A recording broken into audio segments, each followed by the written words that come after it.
Magandang araw mga kaibigan. Bigyan natin ng reaction, opinion itong post ni Attorney Levito Baligot. Kinestyon niya ang pagiging kulang sa kaalaman ni NBI Director Matibag sa investigasyon. Okay, ito. Hindi ka naman marunong mag-imbestiga kasi. Saka politicize ka na masyado, Mr. Matibag. Kung dumaan ka lang sana sa training para maging NBI agent ay malamang hindi ka pumasa. Isiner ni Attorney Baligot itong post ng 1TV Philippines. Payag ito ni Matibag. Destabilization! NBI kinestyon ang 18 Malita Boys. Kinestyon ni NBI Director Melvin Matibag ang kredibilidad ng sinumpang salaysay ng tinaguriang 18 Malita Boys na nag-ugnay sa umano'y katiwalian sa mga flood control projects. Ayon kay Matibay, sa halip na makatulong sa pagtukoy sa mga sangkot sa investigasyon, lalo lamang umanong nagdulot sa kalituhan ang mga aligasyon ng grupo. Sa halip na nakakatulong sa aming paghabol sa mga taong dapat habulin sa isyu ng flood control, nakakagulo pa, malinaw, destabilisasyon talaga. Yan ang payag ni Matibag. Dagdag pa niya, marami rin umanong nagdududa sa katotohanan ng mga pahayag ng tinaguriang 18 Malita Boys. Okay. So, anong experience ni Attorney Melvin Matibag sa trabaho ng investigasyon? Meron ba? Hindi katulad ni, example, mga naging NBI director. Si dating Mayor Alfredo Lim, naging NBI director yan. Marunong yan. Dahil dating pulis eh. Lim. General Lim. Si NBI Director Jaime Santiago. Marunong yan. Dahil dating pulis. SWAT. Highly decorated SWAT officer. Master Sergeant Jaime Santiago. May pelikula tungkol sa kanyang kabayanihan. Galing bilang member ng SWAT, PNP. Naging NBI Director, magaling. At sino pa bang maraming mga magagaling na NBI Director. Talagang, they rose from the ranks. So ito naman si Matibag. Anong kanyang kredibilidad o credentials para maging NBI Director? Wala akong alam. Abogado lang. PDP laban. Dating Duterte supporter. Wow, bigla na lang Kaya pala, sabi ni Atty. Guanzon, kaya pala nag-resign si Director Jaime Santiago. Nakikita niya yung mangyari. Hindi niya maatim na gagawin ni Director Santiago ang ginagawa ni Matibag ngayon. Masyado nang politicize ang NBI. Malis. Merong inilagay career service officer na matagal na sa NBI. Kalimutan ko na, Magno ata. Mas maganda yun. Magaling. Biglang, nung nag-announce si BP Sara na tatakbong presidente sa 2028, bigla na lang inassign si Attorney Matibag sa NBI. Yan na, marami nang nagduda na something is fishy. Bakit biglang inassign si Matibag? At ito na, nakikita na natin yung kanyang mga ginagawa. Una siyang sumikat yung paghuli, pag-aresto kay Senator Bato na palpak ang kanyang mga NBI agents, natakbuhan sila ng mas matandang senador. And then yung paglusob, pagpapaputok, nagkabarilan sa Senado. Then sunod-sunod na.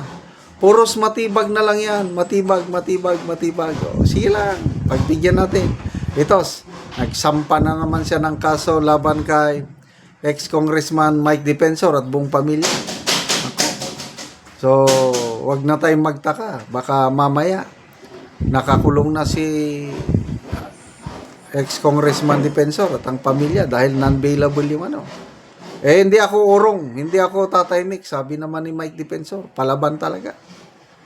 So ito, kikita mo na they are trying to destroy the credibility of Brave 18 Marines. Sinungaling daw nanggugulo. O di sige. Yan ang opinion ni Attorney Matibag. But iba naman ang opinion ng taong bayan. To me, mas marami sa taong bayan ang naniniwala sa katapatan, katotohanan ng ipinapahayag ng Brave 18 Marines. So, by the way, salamat sa inyong pagbigay ng suporta sa Brave 18 Marines. Nakapagpadala na tayo ng 250,000 pesos. Tulong natin sa kanila dahil ang dami nilang kinakarap na kaso. Sa mga gusto pang tumulong, ito po ang GCash number natin, 0966-265-8480. Ulitin ko, 0966-265-8480. Evan Henry ang pangalan. Echo Victor Alpha November. Salamat sa mga nagpapadala. Nakakatuwa po dahil maraming nagpapadala ng 5 pesos, 10, 15, 20, 50, 100. Malilit lang na amount kung tutusin. Kaya lang sa dami ng nagpapadala. Ayun, nakaipon na tayo ng 250,000 pesos na ipadala na natin sa Brave 18 Marines. So, ipagdasal po natin, suportahan natin ang Brave 18 Marines dahil hindi lang laban nila ito, laban ng buong sambayan ng Pilipino para sa kinabukasan ng ating mga anak at mga apo. Salamat mga kaibigan sa inyong pagsubaybay sa channel na ito. Nakakatulong kayo ng malaki sa Tribong Talandig ng Bukidnon dahil ang income natin sa channel na ito is pantulong po sa tribo. Namimigay tayo ng libreng yero at pako para makapagpatayo sila ng mas maayos na tirahan. Panoorin nyo ang video na ito. Ano yung natagaan ng mga gero? Mga atop ni siya karon. Ang ipatindog nga balay. So mao na ni ang iyang atopan.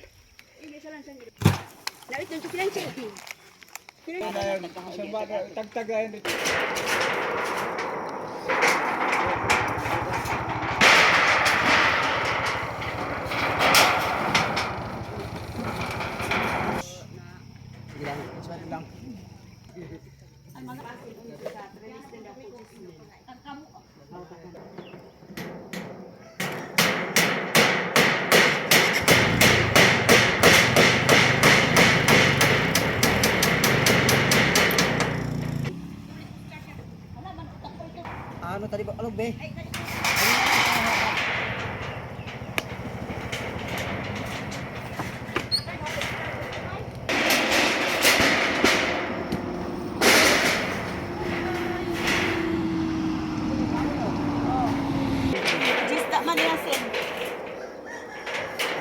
Sumbakan ko ko. Sumbakan dai ko.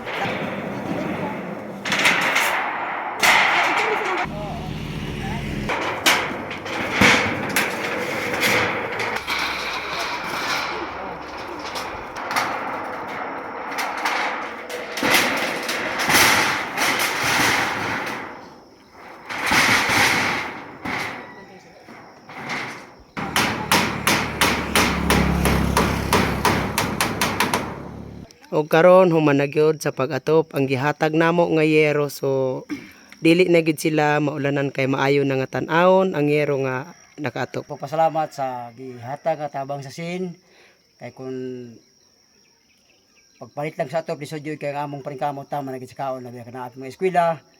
Nadako gid akong pasalamat sa Ginoo nga naagi hinabang nga nakaabot nga tabang nga pinagi sa pagtabang sa usa ka tawo sa atop nga kuan kini ang gihatag sa moa. Ginoo nga labtan mi sa tabang kay wala man kita lain pasalamatan og naapay ta sa kalibutan kay ang kitang tawo wa man kita mahibok wa gid ang Ginoo. So salamat kaayo.